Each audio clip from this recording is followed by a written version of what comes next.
नमस्कार, SPN 9 news आप देख रहे हैं। आपके साथ मैं हूं अक्षय अग्रवाल। आम चुनाव जारी हैं और 4 चरणों की वोटिंग की प्रक्रिया पूरी हो चुकी है, जिसके बाद अब 20 मई को 5वें चरण का मतदान होना है। 20 मई की बात की जाए तो वहां पर कई राज्यों की कई सीटों पर अब तक की 4 चरणों की तरह ही वोटिंग होने वाली है। ऐसे में उससे एक कदम आगे बढ़ा जाए, छठे चरण जो 25 मई को होगा वो बेहद अहम माना जा रहा है, क्योंकि छठे चरण में देश की राजधानी दिल्ली की सभी सीटों पर वोटिंग है, दिल्ली से सटे हरियाणा की सभी सीटों पर वोटिंग है और उत्तर प्रदेश की कई अहम सीटों पर भी वोटिंग है। ऐसे में अगर बिहार की बात की जाए तो बिहार की जो यहाँ पर सीवान सीट है, यहाँ पर वो भी चर्चाओं का विषय बनी हुई है। लेकिन उससे पहले अगर देखा जाए सारण संसदीय क्षेत्र, वो बहुत ज्यादा चर्चाओं का विषय बना। हालांकि सारण की बात की जाए तो सारण में 5वें चरण यानी 20 तारीख को मतदान होना है। यहाँ पर सारण काफी ज्यादा चर्चाओं में इसलिए भी बनी हुई है क्योंकि अब की बार वहां से जो उम्मीदवार निकलकर सामने आए हैं वो चंद्रिका राय नहीं बल्कि लालू प्रसाद यादव की बेटी रोहिणी यादव है। रोहिणी यादव चुनावी मैदान में उतरी है, वो भी उस सीट से जहां से पिछली 2 बार वो नेता चुनकर सदन पहुंचा है, वो नेता जीता है जिसे उनके पिता लालू यादव ने 2 बार उसी सीट से हराया। ऐसे में रोहिणी और सारण को लेकर कई सवाल है। अब चर्चा करेंगे हमारी सहयोगी शालिनी के साथ। शालिनी, स्वागत है आपका इस पेशकश में।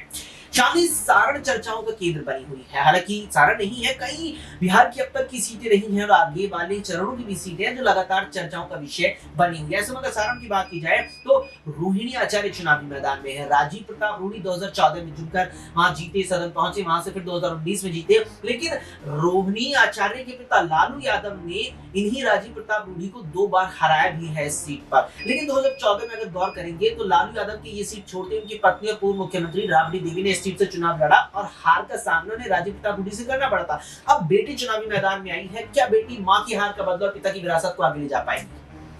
देखिए अक्षय, जिस प्रकार से लालू यादव ने राजीव प्रताप रूडी की अगर बात कर ले तो लालू यादव ने 2014 से पहले लगातार सारण पर कब्जा बनाए रखा था। लेकिन हाल फिलहाल में हुआ ये कि राजीव प्रताप रूडी वहां से जीत हासिल कर लेते हैं और लगातार 10 सालों से वहीं पर अब कारगर हैं।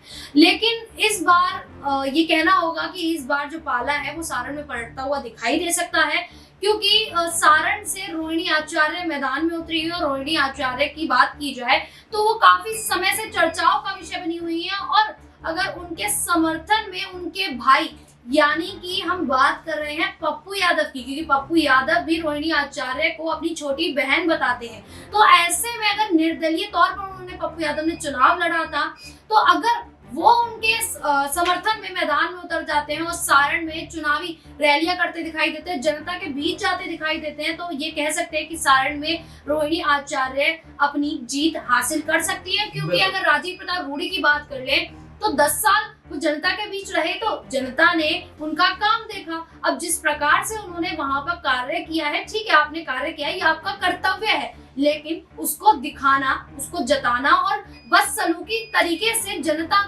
अपने ही क्षेत्र की जनता से बातचीत करना, तो सब कुछ जनता के हाथ में है। अगर वो आपको गद्दी पर लेकर आ सकती है तो वो गद्दी से आपको उठाकर फेंक भी सकती है। तो ऐसे में कहीं ना कहीं रोहिणी आचार्य जो है वो जीत हासिल कर सकती है सारण में। और राजीव प्रताप रूडी का इस बार जो कह सकते हैं जो पाला है वो सारण में नहीं दिखाई देने वाला है और वो सारण से बाहर होते ही दिखाई देंगे। बिल्कुल, यहाँ पर जो रोहिणी आचार्य है वो चुनाव मैदान में जिस प्रकार से उतरी है, मजबूत बेहद यहाँ नजर आ रही है। ऐसे में आपने जिक्र कर ही दिया शालिनी, मैं सवाल लेने वाला था इस पर कि पप्पू यादव अपनी छोटी बहन की तरह रोहिणी आचार्य को मानते हैं। हालांकि उन्होंने लालू यादव के खिलाफ जाकर के पूर्णिया से निर्दलीय उम्मीदवार के तौर पर चुनाव लड़ा, जबकि रोहिणी आचार्य के पिता यानी लालू यादव ने इस बात पर कहा था पप्पू यादव से कि आप अपनी पार्टी के बिना कांग्रेस में करने से बेहतर हमारी पार्टी में कर दीजिए और हम आपको पूर्णिया नहीं अन्य किसी संसदीय क्षेत्र से चुनावी मैदान में उतार देंगे। अब जिस प्रकार से पप्पू यादव सामने आए हैं, उन्हें लेकर के बात देखने को मिल रही है। ऐसे में पप्पू यादव क्या यहाँ पर सारण पहुंचकर चुनावी मैदान में जो उतरी है रोहिणी आचार्य, क्या उनका समर्थन कर सकते हैं? बिल्कुल, देखिए अक्षय, पप्पू यादव ने साफ तौर पर कर दिया कि उन्होंने लालू परिवार जो है, तेजस्वी है, उनको माफ कर दिया है। तो ऐसे में वो बिल्कुल रोहिणी आचार्य के समर्थन में मैदान में उतर सकते हैं और अगर वो उतर जाते हैं तो कहीं ना कहीं बीजेपी की जो मुश्किलें हैं वो और भी ज्यादा बढ़ती दिखाई देंगी, क्योंकि जनता जो है वो अब जो राजीव प्रताप रूडी हैं उनको पसंद नहीं कर रही है। क्योंकि उनका एक वीडियो सामने आया था जिसमें वो कार में बैठे हुए थे और कार में बैठे हुए किसी उसी उनके क्षेत्र के किसी लोग ने उनसे कहा, जनता ने उनसे कहा था कि आप हमसे मिलने आएंगे, हमारे घर आएंगे।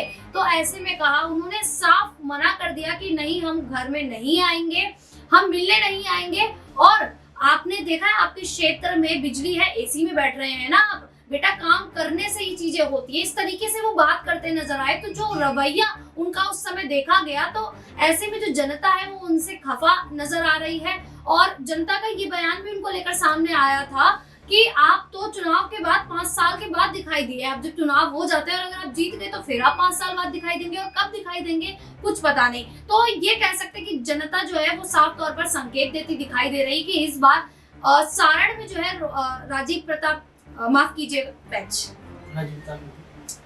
सारण में जो है राजीव प्रताप रूड़ी का जो पत्ता है वो इस बार साफ होने वाला है। और राजीव प्रताप रूड़ी जीत हासिल नहीं करते दिखाई देंगे, और कहीं ना कहीं रोहिणी आचार्य जो है वो सारण में अपनी जीत हासिल करती दिखाई देंगी। सारण में रोहिणी आचार्य जीत हासिल करती दिख रही है, और कहीं ना कहीं वो अपनी माता राबड़ी देवी की उस हार का भी बदला लेती नजर आ रही है। वाकई में क्या वो बदला लेगी, ये तो कहीं ना कहीं 4 जून को पता लगेगा। लेकिन शादी जिस प्रकार से बात हमारी सारण को लेकर के चल रही है, ऐसे में एक और चीज चर्चा का विषय बनी हुई है। सारण लोकसभा सीट से 2019 में इन्हीं राजीव प्रताप रूड़ी के सामने चंद्रिका राय ने चुनाव लड़ा था। चंद्रिका राय लालू प्रसाद यादव के संबंधी हैं, और अब जाकर के वो राजद छोड़ करके जेडीयू में शामिल हो चुके हैं। ऐसे में चर्चा ये है कि वो इन चुनावों के तुरंत बाद भी, इन चुनावों के बीच में, मतदान के आगे पीछे भी वापसी जेडीयू में कर सकते हैं। क्या वाकई में चंद्रिका राय जेडीयू में वापसी कर सकते हैं? और बात ये भी कही जा रही है कि वो यहाँ सारण में ही पहुंच करके रोहिणी के चुनाव प्रचार कर सकते हैं। कितना दम इस बात में लगता है?